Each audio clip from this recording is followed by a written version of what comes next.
안녕하십니까. 권영솔 논설위원입니다. 오늘은 비타민 제117호 8월 25일 발행된 비타민으로 얘기 나눠보겠습니다. 금주의 커버 스토리는 중국의 무역 보복론 이런 겁니다.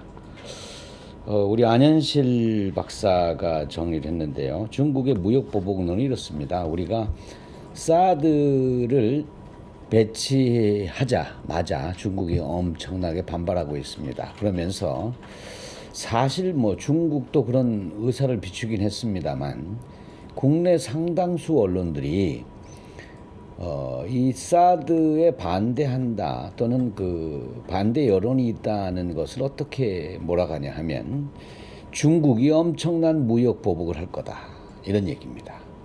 과연 그 얘기에 일리가 있는 건지 이 얘기를 다루는 것이 금주의 커버 스토리입니다. 우리 안현실 박사 그 내용을 보면 이렇습니다. 세계 무역 구조와 환경적 측면에서 봐도 중국의 무역 보복은 쉽지 않다. 중국은 세계 무역 구조에 편입되면서 글로벌 공급 사슬과 분리하려야 할 수 없는 단계로 진입한 마당이다. 중국이 섣불리 한국에 보복을 가했다간 중국과 가장 큰 무역 관계를 맺고 있는 미국을 비롯한 주요국의 집단적 반발을 초래해 가뜩이나 어려운 중국 경제가 치명타를 맞을 수도 있다. 그 자세한 내용을 커버 스토리로 다루고 있습니다. 제목이 이렇습니다. 한중 무역은 보복하면 서로 다친다. 또 하나의 제목은 중간재 수입 비중이 높은 중국 무역 보복 어렵다. 물론 일부 그 한류 스타가 간 TV에서 그 화면이 그 주인공 얼굴이 예고편인가 이런 데서 좀 지워지기도 하고 또 어떤 그 팬 사인회 행사를 했던 것이 취소되기도 하고 하는 건데 그런 건 나타나기도 하죠. 또 우리 요새 국내에 외국인도 참 많기 때문에 중국인들을 만나게 되면 굉장히 노골적으로 그러게 왜 사드를 했어요 이렇게 말하는 사람도 있습니다. 그러고 보면 말이죠. 우리가 굉장히 자유주의 국가이기도 해요. 왜? 우리는 사드에 찬성한다는 사람, 한다는 사람, 잘 모르겠다는 사람도 많은데 중국만 하더라도 제가 몇 명을 만나봤는데 전부 아주 그 중앙의 얘기처럼 딱 얘기합니다. 절대 안 된다는 식으로.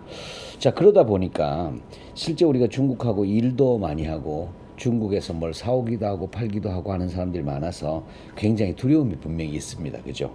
그런데 전체적으로 우리가 경제적 측면에서 특히 무역 측면에서 보면 어떨까? 우선 이 도표 하나 보시죠. 도표라기보다는 도표 잘 보이지 않겠다.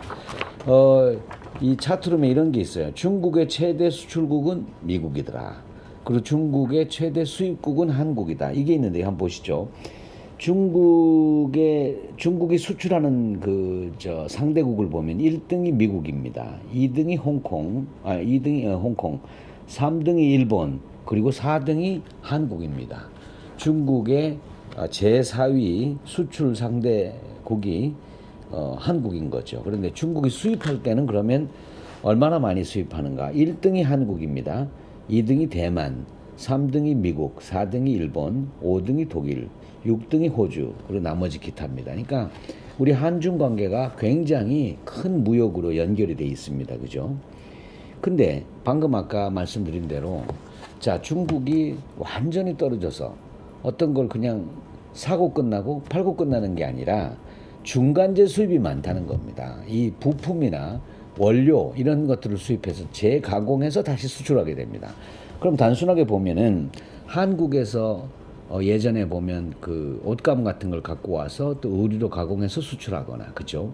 이런 건데 그러다 보면 이 그 무역 구조 자체가 이 가치 사슬이라는 게 뭐냐면 하나 만들고 거기 넘어가서 또 하나 만들고 여기 사슬처럼 연결돼 있다는 건데 그게 끊어지게 된다는 거죠. 그 사슬에 이쪽 저쪽에 관련돼 있는 게 한국이다. 그리고 한국에 수출을 한다. 그러면 한국에서 수입을 한다.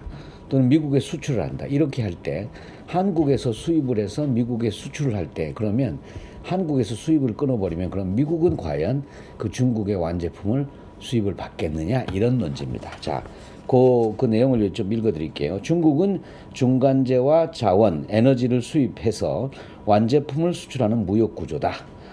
실제로 지난해 중국의 수입 구조를 보면 중간재가 53.4%를 차지했다. 반면 소비재 비중은 9.2%에 그쳤다. 갖고 와서 바로 써버리는 것은 9.2%밖에 안 되고 절반 정도는 갖고 와서 다시 팔게 된다는 겁니다. 가공무역 수입 비중도 27.1%였다. 중국의 이런 무역 구조는 무역 수지에도 그대로 반영된다. 아까 말씀드린 대로 중국의 10대 흑자국은 홍콩, 미국, 네덜란드, 인도, 베트남, 영국, 싱가포르, 아랍에미레이트, 멕시코, 스페인 순이다. 반대로 10대 적자국은 대만, 한국, 호주, 독일, 브라질, 오만, 앙골라, 말레이시아, 사우디아라비아, 투르크메니스탄 순이다. 문제는 이런 세계 무역 구조 속에서 중국이 사드 배치를 이유로 자국의 무역 흑자를 보이는 한국의 무역 보복을 가한다고 해보자. 중국의 글로벌 공급 사슬 전반에 걸쳐 연쇄적 파장을 몰고 올 가능성이 높다. 여기에 사드의 또 다른 이해 당사자이자 중국이 지난해 무려 2,660억 달러가 넘는 무역 흑자를 보인 미국이 가만히 있으리란 보장도 없다. 일부 소비자나 또 엔터테인먼트 같은 데서 눈에 띄게 드러나곤 있지만 이렇게 구조적인 관계로 이어진 한중 무역이 서로 보복할 수가 없다. 이게 우리 비타민만이 가진 시각입니다. 안현실 논설위원이었고요. 자, 우리 금주의 논문 보고서에서는 이런 얘기가 나옵니다. 일반 교사가 전문 교사보다 학생들을 잘 가르친다. 뭐 일반 교사라면 우리 학교에 계신 분이고, 그죠? 학교에 계시면서 이 과목 저 과목도 하고 그런 거고, 전문 교사라면 학원 같은 데서 또는 아주 뭐 전문적인 특강 강사로 해서 뭐 특별한 과목을 잘한다 뭐 이런 건데, 실제로 미국에서 나온 하버드대 경제학과의 졸렌 프라이어 교수가 해보니까 오히려 일반 교사가 전문 교사보다 더 잘 가르치더라는 겁니다. 그 왜 그런가 봤더니 이유가 이렇습니다. 프라이어 교수는 결국 전문 교사들은 일반 교사에 비해서 학생들과의 대면 접촉을 통한 교육 방식이 아니라 교사 자신의 계획 아래 학생들을 이끌어간 것으로 분석된다. 자기는 굉장히 잘하고 잘하는 방식으로 어떤 틀을 갖고 끌고 갔는데, 그죠? 그 결과 일부 학생만 만족시키는 결과를 낳았다고 평가했다. 현장 경험이 적은 신규 교사들도 전문 교사와 비슷한 결과를 보인다고 설명했다. 논문을 쓴 프라이어 교수는 결국 교육에서 현장 경험이 풍부한 평범한 교사들이 전문 교사에 비해서 학생들을 잘 지도하고 능력을 향상시킨다고 설명했다. 자, 이런 논문이 아니더라도 우리가 지식이라는 게 뭐 그렇게 중요하겠습니까? 지식을 받아들이는 것, 또 지식을 교환하는 것, 그리고 태도. 자, 우리 여기 보시는 분 중에 젊은 분들도 있고 또 자제분들이 이제 입사시험 면접 이렇게 보시는 분 계신데 있잖아요. 지식이 중요한 게 아니라, 저도 부서장을 하면서 사람을 뽑아보면 첫인상입니다. 그죠?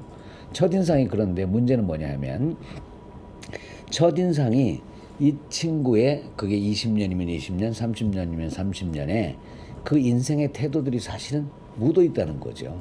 선생님을 존중하고 또 새로운 일에 호기심을 갖고 또 뭔가 배우려는 또 욕구가 있고 이런 것들이 드러난다는 겁니다. 그건 지식, 어떤 질문이라도 나한테 해보세요. 나 답할 수 있습니다 하고는 굉장히 다른 것이죠.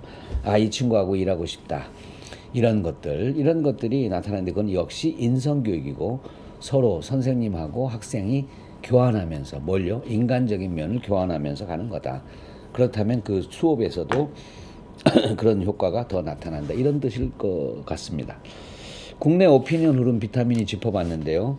개각이 있긴 있었지만 일부 새 장관보다 우리 일반인들은 전력요금 누진제에 더 관심이 있더라.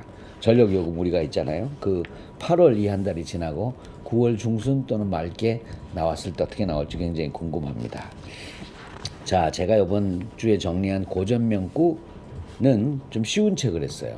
초우량 기업의 조건이다 해서 톰 피터스란 유명한 강사죠. 그런데 컨설턴트이기도 하고, 이 책이 뭐 20세기를 빛난 세 권의 책 중에 하나입니다. 뭐 이 뒷얘기도 있어요. 제가 잘 써놨습니다. 이 톰 피터스가 워낙 뭐 경영혁명 이런 책을 썼을 때만 해도 뭐 사진이 멋있거든요.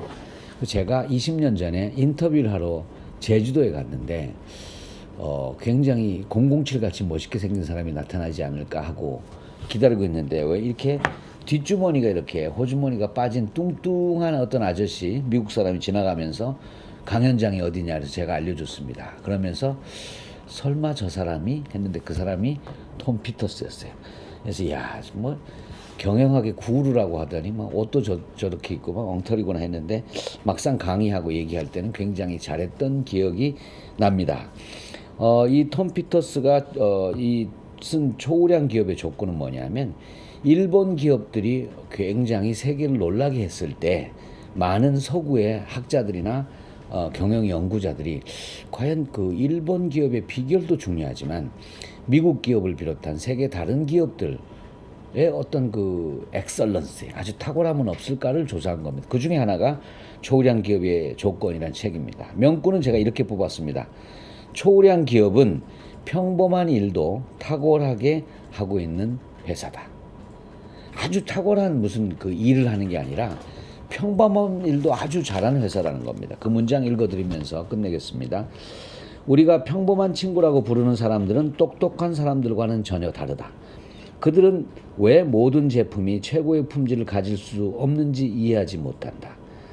감자칩 사업만 하더라도 왜 모든 고객이 극진한 서비스를 받아서는 안 되는지 알지 못한다. 그들은 단 하나의 맥주병에서라도 문제가 발생하면 개인적으로 수치심을 느낀다. 자, 이 사람들이 평범한 사람이라는 겁니다.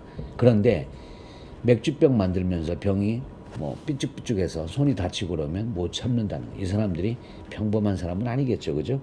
어째서 장기적으로 신제품이 출시되는 것이 불가능한지를 이해하지 못한다. 그러나 이런 단순한 믿음이 수많은 사람으로부터 놀라운 성과를 이끌어내는 진정한 열쇠가 될 수도 있다.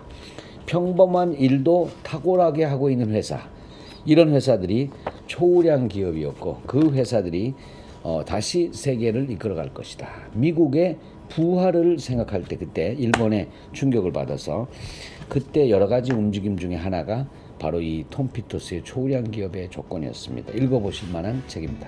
마치겠습니다. 감사합니다.